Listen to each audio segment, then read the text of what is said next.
Selamat datang di mata kuliah manajemen pemasaran. Untuk topik hari ini, kita akan membahas mengenai marketing channel dan bagaimana kita bisa menyampaikan ya, jadi seorang pemasar bagaimana bisa menyampaikan nilai kepada pelanggan melalui marketing channel ini. Baik, sebelumnya ini adalah beberapa tujuan yang mau kita capai ya hari ini. Jadi kita akan membahas dan juga bertujuan untuk memahami tentang sifat dan juga pentingnya marketing channel ya. Lalu yang kedua adalah channel behavior and organization ya. Jadi di sini kita akan membahas mengenai bagaimana anggota saluran ini berinteraksi dan bagaimana mengelola pekerjaan saluran tersebut. Selanjutnya keputusan-keputusan mengenai desain dari saluran ini sendiri ya, yang ketiga. Yang keempat tentang masih di keputusan pengelolaan channel ya, tapi bagaimana kita bisa memandang dari sudut pandang kebijakan, policy ya, jadi public policy dan juga keputusan distribusi. Selanjutnya yang kelima tentang marketing logistik dan juga supply chain management. Oke, yuk kita masuk dulu tentang apa sih itu supply chain. Nah, oke. Jadi kalau kita mau bahas mengenai supply chain, kita harus membahas dari hulu ke hilir, gitu. Dari hulu ke hilir, ya. Jadi hulu ini berkaitan dengan bahan bahan baku, lalu hilir ini berkaitan dengan bagaimana kita bisa menyampaikan produk kita kepada konsumen sampai dengan ke tangan end user, ya. Jadi kalau hulu nanti kita berkaitan dengan supplier bahan baku, sedangkan hilir kita berkaitan dengan distributor gitu ya. Jadi kalau Anda lihat di layar Anda ini, kalau hulu ya, jika kita berbicara mengenai hulu ini berkaitan dengan kumpulan perusahaan yang memasok, jadi pemasok supplier ya, pemasok bahan baku, komponen, bisa juga suku cadang ya, bisa juga informasi keuangan dan juga keahlian untuk menciptakan sebuah produk atau layanan. Itu hulunya dulu guys ya. Selanjutnya ke hilir. Kalau hilir nanti berkaitan dengan bagaimana produk jadi ini sampai dengan tangan ke end user. Nah, kaitannya nanti dengan distributor, kaitannya nanti dengan grosir, kaitannya dengan pengecer, begitu. Oke, jadi ingat dari hulu ke hilir itulah supply chain ya. Baik. Lalu selanjutnya kalau kita berbicara mengenai, tadi supply chain dari hulu ke hilir pasti ada kaitannya dengan pemasok dan juga distributor. Nah, kita harus bisa menjalin kerjasama dan bermitra satu dengan yang lainnya supaya nanti terjadi keseimbangan sistem nih yang ada nih, gitu. Harus bisa, bekerja sama dari hulur ke hilir supaya nanti kinerjanya baik secara keseluruhan, begitu. Karena saling berkaitan. Saya ambil contoh, kita sistem produksinya baik, tapi ternyata si supplier kita, pemasok kita ini kalau ngirimin tidak tepat waktu, nah itu juga akan menghambat produksinya. Atau supplier pemasok kita tidak ada masalah, lalu produksi kita nggak ada masalah, tapi ternyata distributor kita bermasalah, tetap aja nggak bisa sampai ke tangan end user-nya. Nah itu juga akan merugikan kita, gitu ya. Lalu ada 4 pertanyaan yang biasanya ditanyakan berkaitan dengan supply chain ya. Yang pertama adalah apa sifat dari saluran pemasaran dan mengapa mereka penting. Nah, itu dia sifatnya bagaimana dan kenapa penting ya. Lalu yang kedua, bagaimana perusahaan saluran berinteraksi dan mengatur untuk melakukan pekerjaan saluran. Ini kan harus saling bekerja sama nih dari hulu ke hilir. Nah, harus bisa berinteraksi satu dengan yang lainnya. Bagaimana caranya? Itu harus ditemukan nih oleh seorang pemasar ya. Lalu yang ketiga, masalah apa yang dihadapi perusahaan dalam merancang dan mengelola saluran mereka? Nah, itu dia. Karena kaitannya dengan pihak eksternal, terkadang permasalahan tidak datang dari perusahaan saja, tapi juga dari pihak luar, bahkan juga bisa juga berasal dari polisi atau kebijakan, ya. Lalu keempat, peran apa yang dilakukan distribusi fisik dan manajemen rantai pasokan dalam menarik dan memuaskan pelanggan. Wah, ini nih yang menjadi salah satu PR juga nih, gitu. Kenapa? Karena terkadang begini, kita bisa menciptakan produk yang baik, tapi ternyata distributor kita, pengecer kita tidak bisa memberikan informasi yang baik kepada pelanggan. Karena biasanya yang nanti berinteraksi langsung ya, yang berinteraksi langsung dengan end user justru bukan kita nih sebagai produsen, kalau saya mau ngomongin produsen ya, tapi biasanya justru si pengecer ini yang langsung bersentuhan langsung dengan, pelanggan kita. Nah, itu juga ternyata bisa membawa permasalahan tertentu ya. Oke, baik. Nah, yang perlu, dilakukan oleh seorang produsen ya, adalah mencoba untuk menempa saluran pemasaran atau saluran distribusi. Nah, menempa itu apa sih maksudnya? Lah artinya adalah kita harus bisa memilih, memilah, mencoba saluran pemasaran atau saluran distribusi yang memang nanti cocok untuk bekerja sama dengan kita, gitu. Nah, Janjan nih, sebenarnya apa sih tuh saluran pemasaran atau saluran distribusi? Jadi kalau kita sendiri ditanya mengenai saluran pemasaran atau saluran distribusi, pada dasarnya tidak hanya satu pihak saja nih guys, nggak bisa kita ngomong satu pihak, gitu ya. Itu merupakan sekumpulan organisasi yang saling bergantung dan harusnya saling membantu. Untuk apa? Untuk membuat produk dan juga layanan tersedia dan juga bisa langsung digunakan bahkan bisa dikonsumsi oleh end user. Nah, end user ini kita lihat dari dua sudut pandang dong guys ya. Kalau kita berbicara mengenai B2C ya business to consumer otomatis nanti end usernya adalah konsumen langsung ya yang langsung digunakan sendiri ya. Sedangkan kalau pengguna bisnis B2B, business to business nanti hubungannya dengan perusahaan antar perusahaan gitu ya. Oke, selanjutnya. Nah, kalau kita mau menjawab, beberapa pertanyaan tadi ya, yang sebelumnya ya, itu artinya kita juga harus berbicara mengenai keputusan. Nah, itu dia, keputusan. Karena setiap usaha itu pasti punya keputusan bisnis yang berbeda-beda. Nah, kalau kita berbicara mengenai keputusan saluran distribusi, biasanya nih ya, biasanya melibatkan komitmen jangka panjang kepada perusahaan lain. Kenapa? Karena kalau kita berkaitan dengan perusahaan lain, itu biasanya kita punya MOU, MOA ya atau apapun itu perjanjian kerjasama yang skalanya jangka panjang, termnya jangka panjang. Karena kalau jangka pendek merugikan juga nih berkali-kali buat kesepakatan, PKS-nya berkali-kali nih, enggak juga gitu. Biasanya mengikat nanti secara harga, mengikat peraturan, nah mengikat seberapa banyak yang harus dikirim, lalu nanti mengikat, berapa kali dikirim dalam satu periode. Nah, itu dia ya. Lalu selanjutnya, mereka bisa, membuat ya, produk lama dan mengenalkan yang baru sebagai selera pasar. Ini apa maksudnya? Jadi, memo itu maksudnya, bukan membuat sih, tapi lebih ke, mencatat produk yang lama dan mengenalkan yang baru sebagai selera pasar. Nah, kalau kita ini berbicara mengenai mengenai distributor kan begitu nih, si produk lama tetap di-keep nih distributornya sama distributornya tetap di-keep dan dijualkan, istilahnya seperti itu. Lalu sambil mengenalkan produk yang baru. Nah, hubungannya seperti itu kalau kita berbicara mengenai saluran ke hilirnya, ya. Oke, selanjutnya.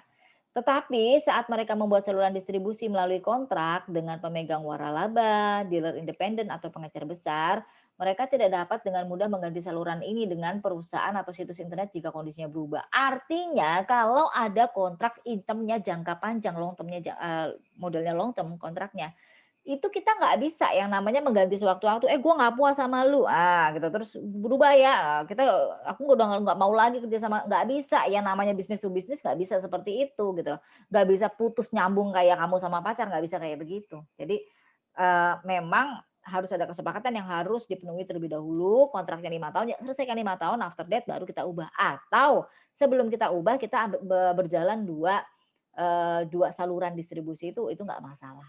Ya, diperbolehkan. Oke, ini ada contoh ya. Jadi, contoh mengenai bagaimana anggota saluran ini menambah nilai. Aduh, ini rumit amat hidupnya begini, ya enggak juga sih, tidak juga ya. Jadi beberapa, contoh kerjasama. Yang pertama adalah number of contact with a distributor ya, lalu yang kedua number of contact with a distributor. Ini maksudnya apa tuh Ibu? Kok hidup saya dibuat rumit seperti ini? Enggak, saya tidak membuat hidup saya Anda rumit. Jadi intinya adalah yang pertama ini adalah contoh bagaimana si produsen langsung berhubungan dengan customer. Jadi dia nggak pakai perantara gitu ya. Jadi yang pertama ini adalah dia nggak pakai perantara. Langsung saja ya, jadi dia buat lalu dia, ditawarkan. Dia buat lalu ditawarkan, begitu langsung ke end user-nya ya. Ini memungkinkan terjadi untuk bisnis kecil. Jadi kalau bisnis-bisnis kecil buat saya nggak masalah kita nggak perlu, nggak pakai perantara dan kita belum perlu ada ekspansi pasar nggak masalah. Walaupun ekspansi mungkin skalanya tidak banyak. Begitu bisnisnya naik kelas, perusahaannya membesar, ya lalu dia perlu ekspansi, dan kapasitasnya juga, semakin meningkat, udah nggak bisa kalau langsung direct begini, nggak bisa. Ini kan direct nih guys ya. dia harus pakai perantara, si produsen ini harus pakai perantara. Nah, ini contohnya number of contact with the distributor ya.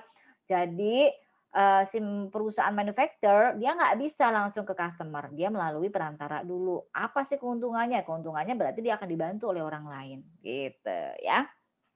Oke, kita lanjut lagi ya. Nah, ada mungkin pertanyaan, "Kalau begitu Ibu, kalau kita bisa langsung kenapa enggak? Kalau kita indirect perlu perantara kan otomatis meningkatkan harga jual." Iya, bener juga itu meningkatkan harga jual karena harus diperhitungkan.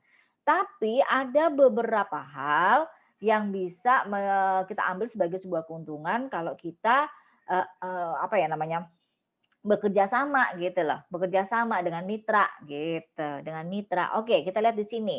Dari sudut pandang sistem ekonomi, peran perantara pemasaran adalah mengubah aneka produk yang dibuat oleh produsen menjadi aneka ragam keinginan konsumen. Iya, gitu loh. Ada produk yang perlu diubah ya, yang perlu diubah lalu nanti jadi ditawarkan konsumennya jadi ada added value-nya, ada nilai tambahnya. Nah, itu yang pertama dari sudut pandang ekonomi ya. Lalu anggota saluran pemasaran membeli dalam jumlah banyak, dari banyak produsen dan memecahnya menjadi jumlah yang lebih kecil, dan aneka ragam yang lebih luas yang diinginkan oleh konsumen. Nah, begini nih, ini maksudnya, eee, terkadang dari para produsen, dia menjualnya dalam skala banyak gitu loh. Jadi begitu sudah dihasilkan, si produsen ini akan menjual dalam skala yang banyak gitu, dengan kuantiti yang banyak. Nah, kalau saya mau beli sedikit, kan nggak bisa. Gitu. Saya nggak bisa, saya sebagai end user, saya cuma butuhnya sedikit, saya nggak bisa beli, saya harus beli banyak, ngapain, mubazir, ya kan? Nah, salah satu fungsi dari adanya distributor ya, nah distributor itu kan nanti dibagi-bagi lagi nih guys, distributor besar, lalu nanti ke pengecer-pengecer kecil, sampai dengan ke agen-agen, ke agen-agen. Nah, fungsinya dari distributor besar, lalu nanti ke pengecer, ya, lalu pengecer kecil lagi, ini akan memecah gitu. Saya ambil contoh, saya beli di Lotte Mart, susu sekotak. Nah, kan di Lotte Mart baru belinya sekotak misalnya sebegitu ya. Lalu saya, punya punya minimarket, saya bawa nih ke minimarket, lalu saya nanti akan, menawarkan kepada konsumen saya, "Boleh kok beli satuan." Nah, itu kan memecah, gitu ya. Jadi konsumen akhirnya bisa membeli sesuai dengan kebutuhannya, gitu ya. Jadi itu salah satu alasan kenapa sih perlu bermitra, ya. Oke. Saya lanjutkan kembali ya. Oke, ini ada beberapa hal lagi ya bagaimana, anggota saluran menambahkan nilai ya. Satu tadi matching disesuaikan dengan kebutuhan. Kedua promotion ya, promosi bisa membantu promosi juga. Lalu informasi, memberikan informasi, kontak, bernegosiasi dengan konsumen, financing memecah ya. Lalu ada physical distribution ya, secara fisik akan terdistribusi, lalu juga restacking. Restacking itu artinya apa? Restacking itu artinya memecah risiko. Kalau saya produsen besar, saya jual langsung ke konsumen, artinya risiko saya tanggung sendiri, gitu. Tapi kalau dipecah kepada saluran-saluran pemasaran, otomatis risikonya juga menjadi terpecah, ya. Sama dengan financing juga seperti itu, ya. Jadi kalau kita langsung distributor, langsung, apa namanya, mendistribusikan customer, ya secara financing juga nanti akan meningkatkan biaya. Nah, sedangkan kalau dipecah-pecah lagi, nah biayanya menjadi lebih kecil, gitu, ya. Oke. Baik, jumlah tingkat saluran. Nah, setiap lapisan perantara pemasaran yang melakukan beberapa pekerjaan dalam membeli produk dan pemiliknya mendekat ke pembeli akhir adalah tingkat saluran. Jadi ini dinamakan tingkat saluran gitu ya. Jadi tingkat saluran tuh ada berapa lapisan sih perantaranya? Kita bisa direct, kita bisa indirect. Kalau indirect itu ada berapa channel lagi sih nanti yang terlibat begitu intinya, ya. Oke, kita lihat dulu di sini. Nah, ini guys maksudnya. Jadi ada beberapa saluran, dari saluran yang paling sederhana sampai dengan saluran yang, bukan rumit sih gitu loh, tapi melibatkan banyak, pihak ya, melibatkan banyak pihak. Oke, contoh yang pertama, yang A ini adalah contoh dari consumer marketing channel. Jadi saluran pemasaran, konsumen langsung nih, jadi B2C ya. Sedangkan yang B ini adalah business marketing channel. Nah, kalau ini saluran, pemasaran bisnis, B2B, business to business ya. Oke. Kita lihat dulu yang pertama nih, yang A. Yang A channel one, channel satu ya saluran pertama, ini yang paling sederhana. Jadi dari produsen ke consumer ya. Saya ambil contoh, kebetulan saya punya bisnis kecil. Saya punya toko online ya, ya semacam bakery tapi bukan bakery yang besar karena saya hobi buat kue. terkadang saya menawarkan di melalui sosial media. Nah, ini langsung gitu. Jadi dari saya kepada konsumen. Saya customize juga nih, oke, mau buat apa? Mau buat cake ulang tahun bla bla bla bla, oke seperti apa. Nah, saya kan hubungannya langsung ke customer saya. Begitu sudah selesai, saya langsung serahkan ke konsumen saya, tanpa melibatkan pihak manapun juga. Nah, itu produsen ke consumer, saluran satu, ya. Saluran 2 dari produsen ke retailer ke consumer, ya. Jadi dari produsen ke pengecer ke consumer. Nih loh yang ini guys, ya. Dari produsen lalu ada pengecer ke consumer. Itu ketiga. Yang keempat, dari produsen, distributor besar, retailer, pengecer dan juga consumer gitu. Nah, ini melibatkan distributor besar. Saya ambil contoh misalnya tadi ada Lotte Mart, lalu banyak sekali lah contoh-contoh distributor besar ya. Distributor besar itu memang biasanya menjual untuk para pengecer. Jadi pembelinya pengecer untuk dijualkan kembali, gitu ya. Ini tadi consumer marketing channel, sedangkan yang B business marketing channel ya. Hampir sama nih. Yang saluran pertama dari produsen langsung ke bisnis customer ya. Yang kedua dari produsen ke distributor bisnis ya, lalu baru ke bisnis customer. Yang ketiga dari produsen, lalu bisa juga nih karena kalau yang namanya bisnis to bisnis, terkadang kita punya sales brands, punya kantor cabang penjualan, nah atau kita punya manufacturer representatif. Nah, itu dia jadi nggak langsung dia ya. Baru nanti ke bisnis distributor, lalu selanjutnya ke bisnis customer. Nah, itu bedanya consumer marketing channels and then yang B ada business marketing channels ya. Oke, baik. Ini tak lewatin aja. Saya lupa kudu dijelasin tadi, tapi tadi sudah saya jelaskan sebenarnya ya. Nah, kalau kita berbicara mengenai perilaku saluran dan organisasi, nah ini kompleks nih guys. Kenapa? Karena melibatkan banyak orang, lalu interaksinya juga banyak juga. Setiap individu, setiap punya perusahaan, setiap saluran pasti punya keinginan yang berbeda-beda gitu ya. Tapi memang gini, yang harus diperhatikan mungkin ada beberapa sistem saluran, ini interaksinya informal. Nah, atau interaksinya informal. Jadi kayak saya nih tadi ini ke langsung ke konsumen kan itu informal gitu. Kalau formal itu bisnis to bisnis lebih formal gitu. Jadi kadang-kadang ya mesennya ya langsung kontak langsung. Nah, itu kan sesuatu yang informal ya. Oke, nah, lainnya memang interaksinya formal. Kenapa? Karena biasanya ada struktur organisasi. Jadi kayak saya ambil contoh bisnis to bisnis. Yang namanya bisnis to bisnis, saya nggak bisa langsung, saya ambil contoh deh, saya misalnya seller nih, saya penjual ya, lalu saya ingin menawarkan ke perusahaan A. Saya nggak bisa langsung ke usernya, walaupun saya kenal sama usernya, "Oh Pak Amir usernya, saya langsung kontak ke usernya aja deh." Nggak bisa guys, kenapa? Kalau organisasi itu pasti ada yang namanya bagian pemesanan, ada bagian pembelian, belum lagi nanti di ACC perlu ke manajer keuangannya dulu, jadi terkadang sometimes kita nggak bisa langsung, gitu ya. Nah, saluran ini ya biasanya tidak berdiri diam, artinya apa itu? Ya, artinya bisa jadi ada jenis perantara baru yang muncul dan keseluruhan sistem saluran baru berkembang. Iya, kayak sekarang nih ya. Sekarang ini banyak sekali kalau kita berbicara disintermediasi sama intermediasi, artinya saluran itu bisa menjadi terputus atau malah tambah panjang, ya. Ada saluran yang memang terputus, ada beberapa pengecer yang tidak diperlukan lagi, ada beberapa distributor yang tidak diperlukan lagi. Kenapa? Karena sekarang kita modelnya e-commerce ya.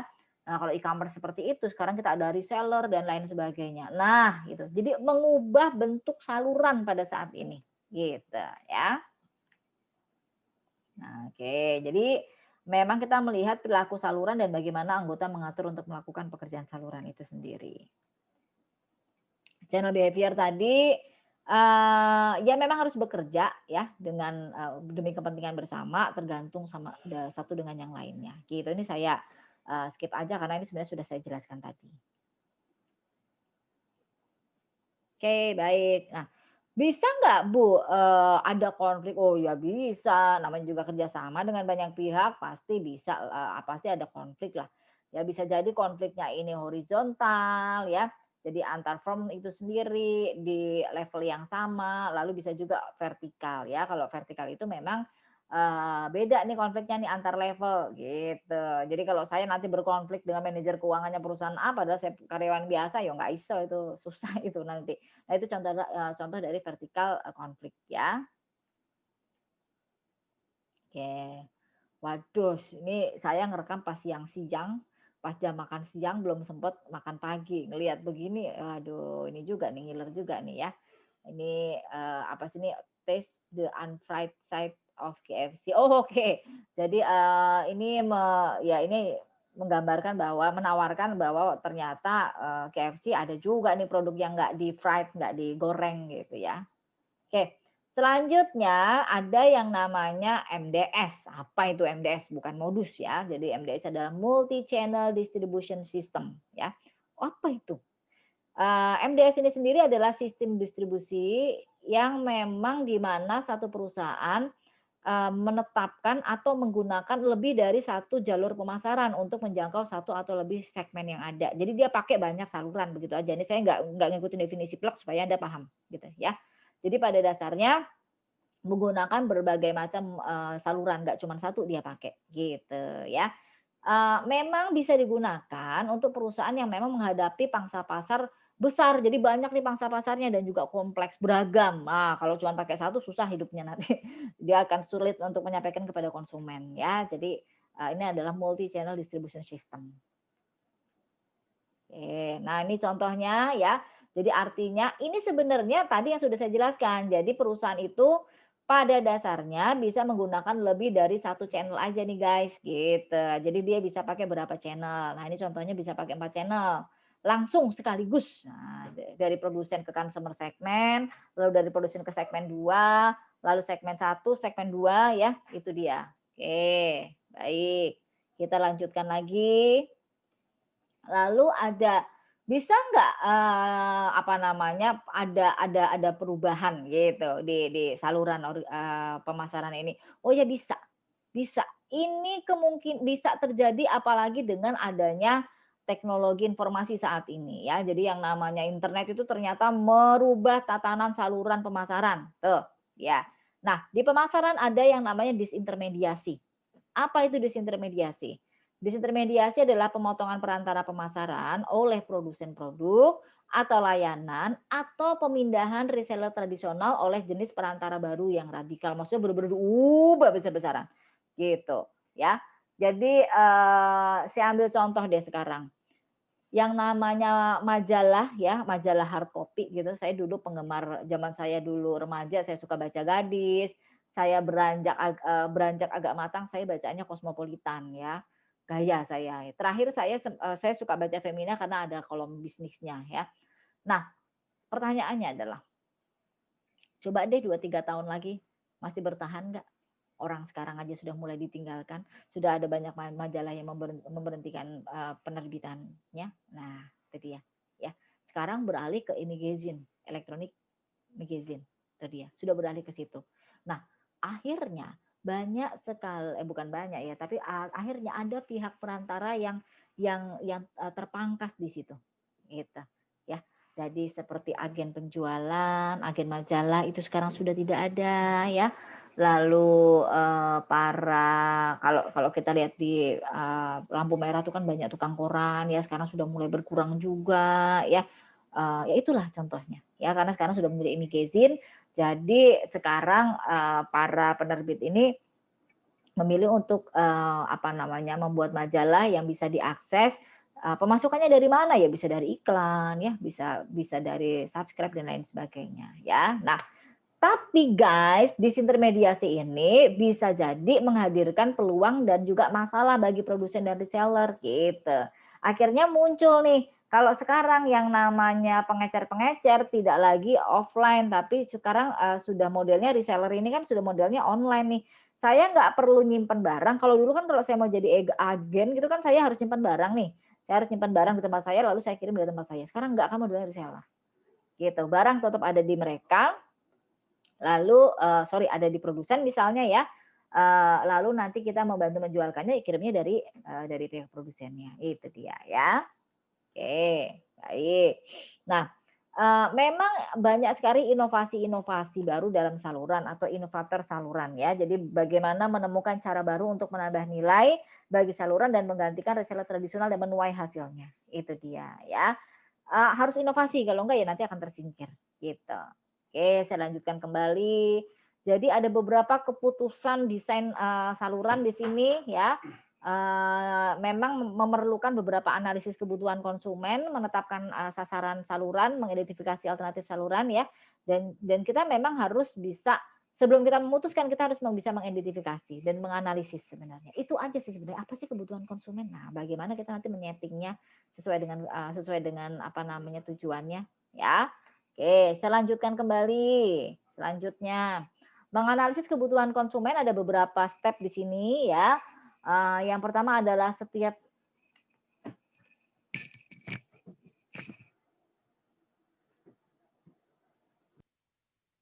Oke, baik kita lanjutkan kembali untuk menganalisis kebutuhan konsumen.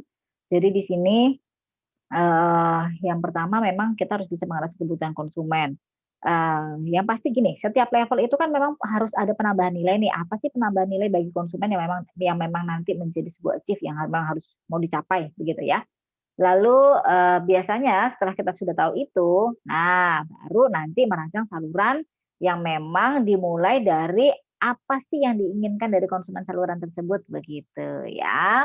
Nah, jika perusahaan dan anggota salurnya tidak memiliki sumber daya atau keterampilan ya, maka memang harus bisa menyediakan layanan itu semua dengan cara apa? Mungkin bisa kerjasama dengan orang lain, harus kerjasama dengan pihak lain, begitu ya.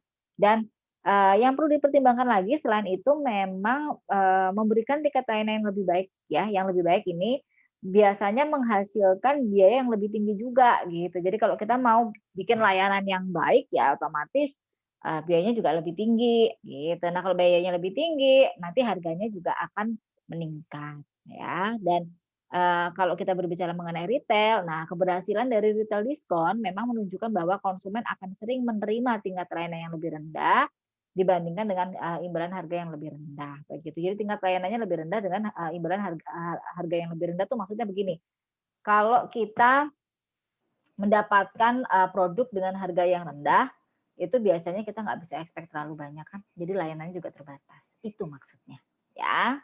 Oke, baik. Sasaran saluran perusahaan juga dipengaruhi oleh hal-hal berikut ini, kita lihat. Yang satu adalah sifat perusahaannya ini deh. Ya, jadi perusahaannya apa? Manufaktur, jasa, retail, nah itu juga mempengaruhi ya. Lalu produk yang ditawarkan.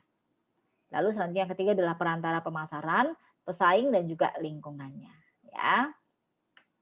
Oke.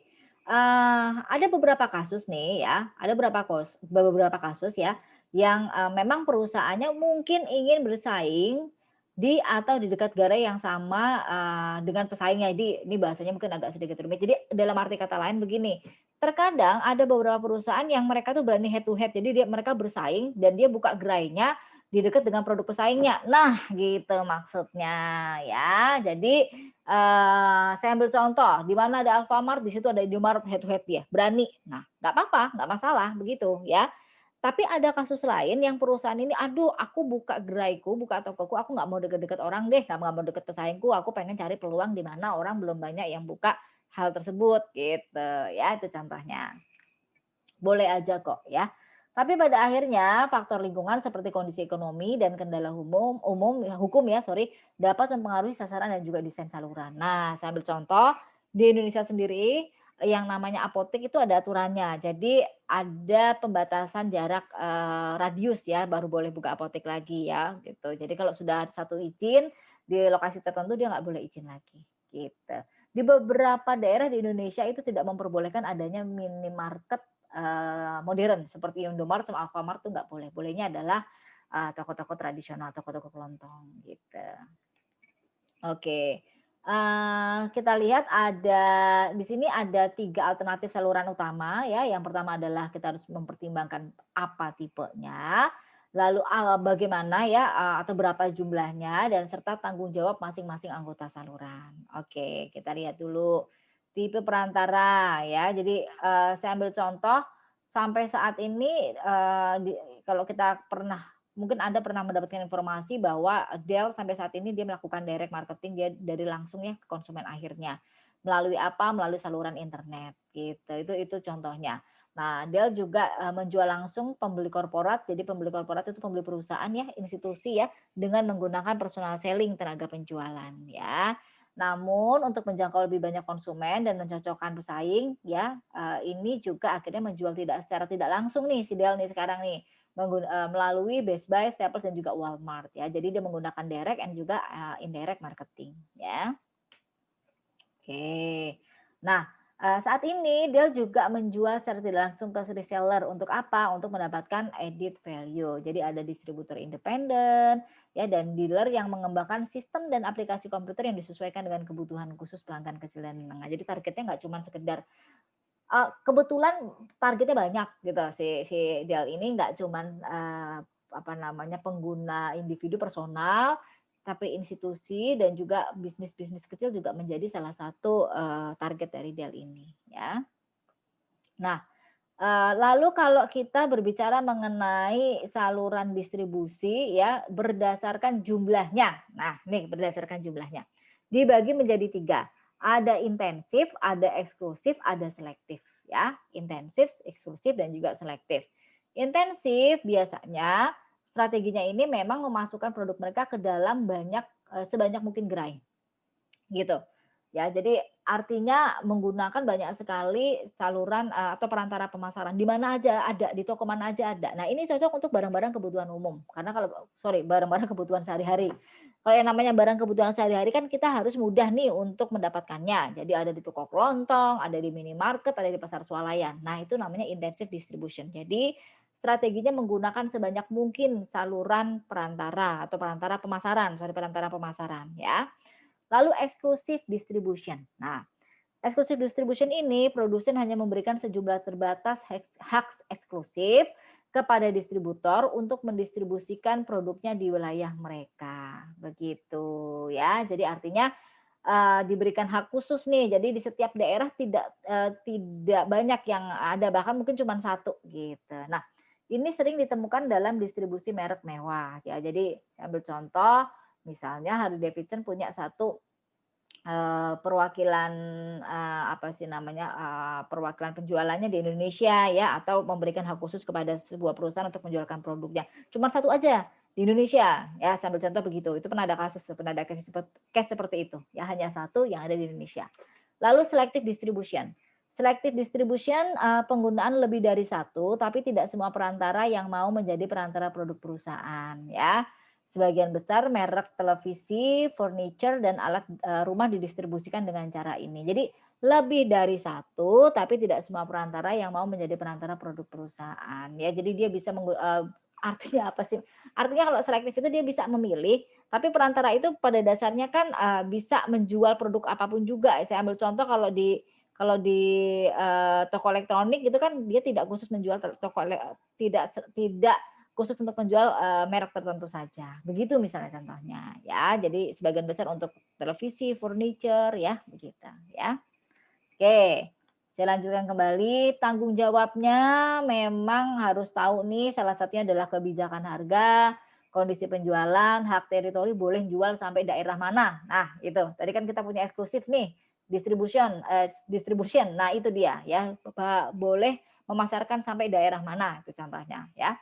Dan layanan spesifik yang harus dilakukan oleh masing-masing pihak. Oke, mengevaluasi. Kalau sudah terjadi, kita evaluasi cocok apa enggak, sesuai apa enggak dengan kriteria ekonomi, lalu harus bisa dikontrol. Kalau memang nanti harus diubah, harus bisa diadaptasikan juga. Gitu. Ya memang adaptasi dan harus fleksibel. Yang namanya saluran harus fleksibel, harus bisa berubah gitu. Oke. Pada dasarnya setiap negara itu punya sistem distribusi yang unik, artinya berbeda-beda dan berevaluasi dari waktu ke waktu ya. Dan berubahnya pada dasarnya memang sangat lama ya. Jadi memang kita harus yang namanya pemasar global harus menyesuaikan strateginya dengan kondisi setiap negara. Itu dia. Nah, terkadang kondisi lokal dapat sangat mempengaruhi bagaimana sebuah perusahaan mendistribusikan produk di pasar global. Itu dia ya. Di Indonesia sendiri kan terdiri dari bermacam-macam pulau. Kita terpisah dengan lautan ya. Itulah kenapa harga di masing-masing daerah terkadang berbeda. Indonesia bagian timur, tengah, sama barat itu biasanya berbeda-beda. Kenapa? Karena pasti ada komponen biaya pengiriman dan transportasi yang menjadi pembedanya salah satunya, gitu ya. Itu kalau kita ngomongin lokal, belum lagi yang internasional ya. Dan merancang sistem saluran yang efisiensi dan efektif ya, memang merupakan apa ya, tantangan yang sulit walaupun sekarang mungkin ada teman-teman yang pernah belanja Shopee. Saya beberapa waktu yang lalu awal-awal pandemi Covid di rumah aja kadang-kadang suka gatel juga nih lihat Shopee.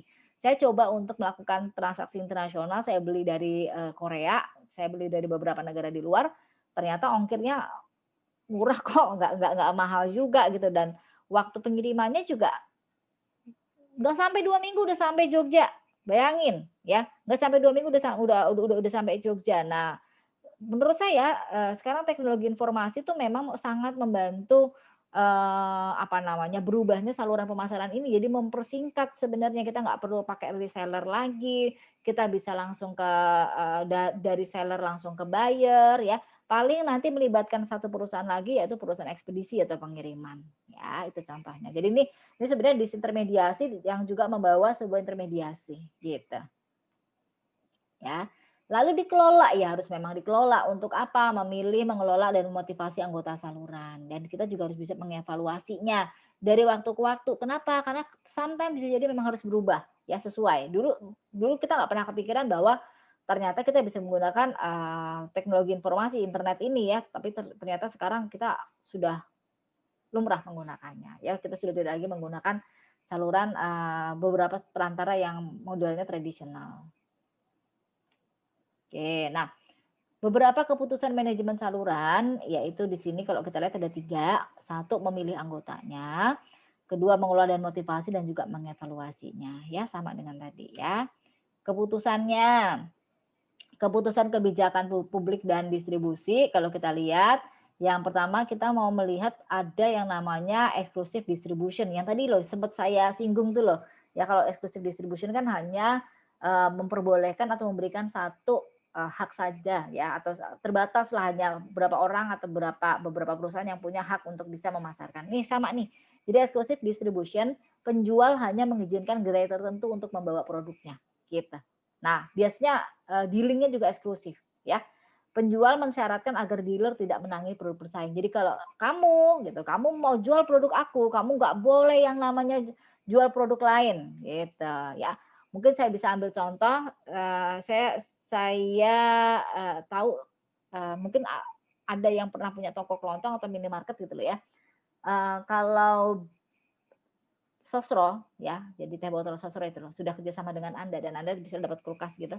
Anda tidak boleh kerjasama lagi dengan perusahaan pesaingnya, misalnya Coca-Cola, gitu. Itu contohnya. Jadi hanya boleh menjual satu satu satu produk sama, jadi tidak boleh menjual produk pesaing. Intinya adalah seperti itu. Bahkan di dalam kulkas itu nggak boleh ada produk lain selain produk teh botol Sosro. Saya ambil contoh seperti itu, ya.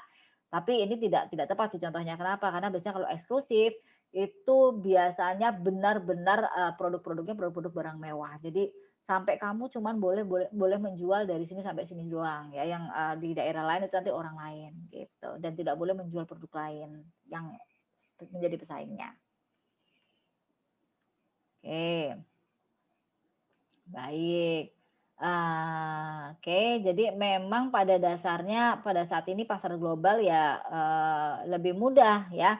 Kenapa? Karena memang apa ya namanya ya sekarang dengan adanya teknologi informasi kan memudahkan itu. Nah, perusahaan harus memutuskan cara terbaik untuk menyimpan, menangani dan memindah produk ya supaya apa? Supaya cepat dan tepat. Nah, itu di waktu yang tepat juga gitu. Nanti berhubungan dengan apa? Biaya lagi guys gitu. Biaya dan juga kepuasan dari pelanggannya. Oke, baik. Nah, kalau kita berbicara mengenai sifat ya dan apa pentingnya apa namanya marketing logistik ini, logistik pemasaran ya, logistik pemasaran. Ini memang disebut dengan distribusi fisik ya. Kenapa? Karena memang kalau kita berbicara mengenai distribusi fisik, ada kegiatan perencanaan di situ, penerapan dan juga pengandalian arus fisik barang. Jadi ada fisiknya nih, kelihatan. Selain itu ada layanan info dan juga informasi dari satu titik asal ke titik konsumsi gitu ya. Nah, logistik pemasaran tidak hanya melibatkan outbound ya, tetapi juga inbound, yaitu tadi dari hulu ke hilir gitu ya. Jadi dari pemasok sampai dengan nanti ke distributor ya, dan juga akan melibatkan reserve logistik. Apa itu reserve logistik? Ya, reserve logistik itu bisa diartikan sebagai menggunakan kembali, mendaur ulang, memperbaiki, dan membuang barang yang rusak ya, produk yang tidak diinginkan dan kelebihan yang dikembalikan oleh konsumen atau reseller. Ya, jadi ada outbound. Outbound itu dari pabrik ke reseller atau ke distributor. Ada inbound ya, jadi dari pemasok ya, dari bahan baku dari pemasok ke pabrik terus baru kita kelola. Ada juga reserve ya, menggunakan kembali, mendaur ulang, memperbaiki dan atau membuang barang atau nanti kalau ada kelebihan seperti apa. Nah, ingat tuh ya, outbound, inbound, ada reserve ya. Reverse logistik. Saya kecepatan ngomongnya, reverse logistik. Oke, ya ini contohnya reverse logistik. Kalau inbound logistik dari supplier ke company, kalau sedangkan outbound logistik company ke reseller, reverse logistik ini mencakup semuanya, ya. Oke, baik. Nah, perusahaan saat ini lebih menekankan pada logistik. Kenapa? Karena ada beberapa alasan. Yang pertama, keunggulan bersaing yang kuat. Kalau bagus nanti biasanya pelanggannya bisa memberikan layanan yang baik dan juga harga yang lebih rendah. Lalu yang kedua, lagi-lagi kalau ada perbaikan logistik, hemat biaya. Yang ketiga, ledakan dalam berbagai produk telah menciptakan kebutuhan akan manajemen logistik yang lebih baik. Jadi artinya apa? Sekarang kan tuntutan ini kan bervariasi nih produk nih. Nah, kalau kita bisa mengatur logistiknya ini, nah itu akan lebih baik kita, ya. Dan yang terakhir memang pada dasarnya semua fungsi pemasaran ya mempengaruhi lingkungan dan upaya pelestarian di lingkungan perusahaan. Itu endingnya, ya. Oke. Tujuannya ya memang untuk memberikan layanan maksimum dan juga biaya yang paling rendah tadi ya. Oke. Nah, fungsi utama logistik di sini ada pergudangan ya, ada manajemen persediaan, transportasi juga ya, lalu juga manajemen informasi logistik. Ya, warehouse tadi gudang diatur ya. Lalu inventory management, bagaimana kita mengatur manajemen persediaan, jangan sampai terlalu banyak di gudang tapi juga jangan sampai kurang. Begitu kalau inventory management ya. Ada juga just in time, jadi memang sistem logistiknya kalau ada pesanan ya baru dia pesan gitu. Jadi dia tidak menyimpan terlalu banyak si perusahaan ini ya, pesan atau produsen ini. Oke, baik. Transportasi ya. Pilihan transportasi memang bisa mempengaruhi penetapan harga. Ada 5 moda transportasi utama, truck, ya, rail, water, ya, bisa melalui air ya, pipeline, ya, air, udara, dan juga sekarang internet, ya. Nah, logistik information management memang pada saat ini tuntutan ya adanya pertukaran data elektronik, ya. Bisa menggunakan ED juga, ya, electronic data interchange, bisa menggunakan pertukaran data digital lainnya, terutama melalui internet. Nah, banyak retail yang memang bekerja sama dengan pemasok utama dan biasanya menggunakan sistem inventaris yang dikelola bersama. Jadi antara perusahaan dan juga vendor ini punya satu sistem informasi yang dikelola bersama-sama. Ya, ini menggunakan contohnya VMI, vendor manage inventory. Ya. Integrated logistik management adalah konsep logistik yang menekankan kerja tim baik di dalam perusahaan maupun di antara sesama organisasi saluran pemasaran. Jadi harus terintegrasi nih, baik dari internal maupun eksternal. Untuk apa? Untuk bisa memaksimalkan kinerja keseluruhan sistem distribusinya. Oke, baik ya. Ini kalau cross functional ya memang iya. Jadi kalau namanya kerja logistik itu memang kerjasamanya dengan antar departemen, gitu, antar departemen, gitu ya. Jadi memang harus bisa bekerja sama dengan baik ya. Baik. Ini contoh kolaboratif supply chain ya. Ya. Lalu membangun kerjasama logistik ya. Jadi memang kita itu tadi sudah saya katakan bisa cross functional, bisa cross company team ya. Jadi artinya bisa cross antar departemen yang ada dalam perusahaan, ada cross company teams ya antar tim perusahaan ya, bisa juga kita berpartner dengan perusahaan lain dengan melakukan share project. Ya, bisa juga kita menggunakan third party logistik provider ya. Jadi kita menggunakan pihak ketiga, pihak lain yang memang bekerja sama dengan kita untuk menyediakan logistik ya, untuk menyediakan atau misalnya membantu kita ya untuk mendapatkan produk klien ke pasar, begitu ya. Alasannya kenapa menggunakan, three party logistik ya, yang pertama adalah mendapatkan produk ke pasar merupakan fokus utama, jadi memang ya sudah memang, kita nggak perlu kalau kita sebagai seorang produsen, saya nggak usah mikir panjang lebar, susah-susah biar dicarikan orang lain karena memang pekerjaannya seperti itu, gitu ya. Jadi biasanya lebih efisien dan biayanya juga lebih rendah. Yang kedua, outsourcing logistik membebaskan perusahaan untuk lebih fokus pada bisnis intinya. Jadi saya nggak mau mikirin apapun, saya kerjasama dengan orang lain aja, nih kamu yang distribusiin, misalnya begitu, atau kamu yang cari, apa namanya, kamu yang, perusahaan ini yang memang mencari, bahan bakunya, misalnya seperti itu, ya. Dan yang, akhirnya nih yang ketiga, perusahaan logistik terpadu memahami lingkungan logistik yang semakin kompleks, ya karena memang fokusnya bekerja untuk logistik, biasanya lebih memahami, begitu. Oke, baik, terima kasih ya. Kita ketemu lagi di materi selanjutnya. Thank you.